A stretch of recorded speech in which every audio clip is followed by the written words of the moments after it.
There is only one religion that Jesus has given us. We call this the Christian religion, and we are Christians. We belong to the faith that Christ has given us. But politics and human weakness have caused division in the church that Christ has founded. In fact, the rise of denominational churches saw the increase in number of pastors, preachers, and modern-day healers and evangelizers. Now, we are moved to ask ourselves, how do we relate to these people, to the street preachers, to the modern-day evangelizers who do not belong to our church? What is our attitude towards them, and how do we treat them? We can be inspired in our answer through our reflection in these Sunday's readings. In the Gospel, John, the apostle of Jesus, wanted to stop those who were expelling demons on behalf of Jesus because he does not belong to the group. But Jesus said, you must not stop him. No one who works a miracle in my name is likely to speak evil of me. Anyone who is not against us is for us. Similar incident happened in the Old Testament when, during the time of Moses, Joshua tried to stop Eldad and Medad. And we heard this in the first reading from the book of Numbers. These two men, Eldad and Medad, were prophesying because they believed that they have that kind of prophetic vision. To be a prophet means to be a spokesman of God, to speak on behalf of God. But Moses did not stop them. He even wished that all people are called to be prophets, to be spokesmen of God. My dear brothers and sisters, what should be our attitude if they do these things on behalf of Jesus and for God? We have to respect them. Respect should prevail, as we should not be discriminating to anyone even if they belong to other sect or Christian denomination. Jesus would rather remind us to be vigilant in encouraging such outpouring of God's Spirit. Just as Moses wishes that God bestows the divine Spirit on all people, Jesus would also wish that the Spirit of God can drive everyone to speak and act on his behalf. It was the faith in Jesus that moved the exorcist and gave him power to cast out demons, even though he does not belong to the company of Jesus' disciples. Faith is a gift from God. Nobody has the monopoly of faith. God gives it to whomsoever he wishes. We cannot limit God's action, nor can we stop others from imparting their gifts and blessings, even if they do not belong to our faith community.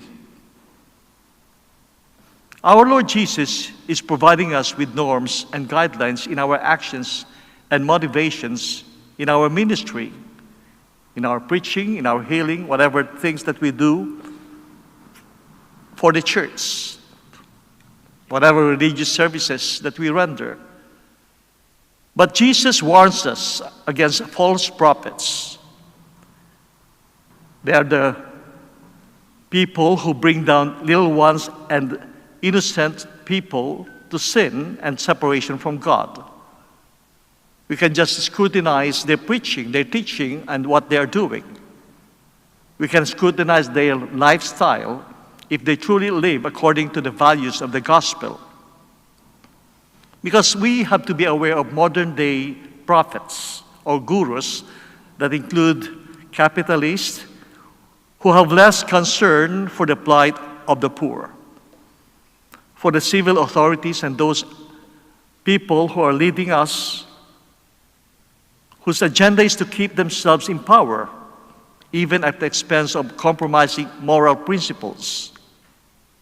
the self-proclaimed prophets and religious sectarian leaders who are driven by penny and power as ulterior motives in their preaching. We have to ask, are they real prophets? Are they real spokesmen of God? Or are they just for profit?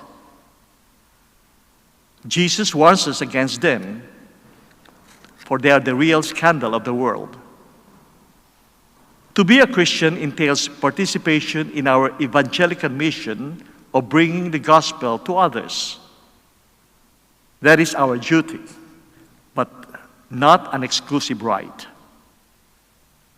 This does not mean that we exclude others from the salvation that God offers us through Jesus. For there are people of other denominations or even in other faith, in other religions, who may be gifted by God to bring His message and to show to the world what is to live according to the will of God. We have something to learn and ponder over in our reflection this Sunday. First, we should cultivate an attitude of openness. For there are Christians of other denomination and even of other faith and religion who are also being used by God as His instruments of salvation for others. We may not know who they are, but God knows them. But we should be open to accept others as our co-workers in God's vineyard. Second, we should maintain the attitude of respect and acceptance. We are called to respect and accept people no matter what they are and who they are. There may be imperfection in our ministerial services as in others, but we should be able to bring the gap and fill up the void in whatever weaknesses that we discover in the course of our services. Let us do our best, and God will do the rest. Third, nobody has the monopoly of salvation. Nobody has the monopoly of God's gift and favors. Rather than exclude others, we should look at ourselves and learn to appreciate the great privilege of being part of Christ's mystical body. And we should respect people of other faith and religious affiliations, especially when these people are speaking and doing something in conformity with the universal law of God and doing His commands. Let us all be sensitive to the sense of faith of everyone. May God bless us all.